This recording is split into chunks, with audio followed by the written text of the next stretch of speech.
Sasa samahani bwana.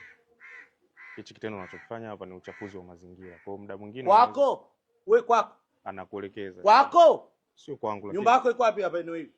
Acha shobo. Inaweza ikawa acha shobo. Umesikia mzee? Watoto wanacheza. Acha shobo. Watoto wako.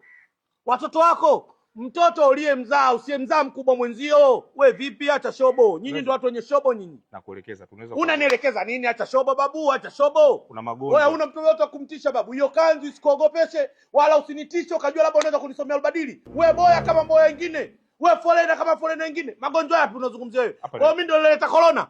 Mimi ndio nileta kipindupindu. Acha mambo ya kibwege wewe. Lakini nilikuwa natoa tu. Wewe usiniambie chochote bwana na hiyo kofia unajikuta GSM. Hayo mavazi tusimtishe mtu yoyote. Usimtishe mtu yoyote. Wewe boya kama boya wengine. Nisamee sana. Wewe fala ni unaongea nini sasa hapa? Najaribu. Mimi nilikuwa napiga na mambo yangu unakuja unaongea nini sasa? Samahani sana. Fanya mambo yako babu. Samahani. Fanya mambo yako.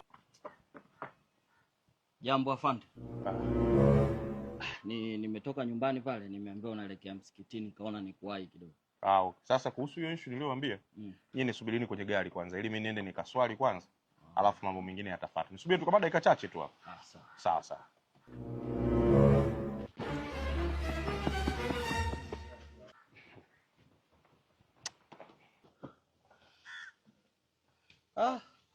Umzania isiye kumbe ndiye.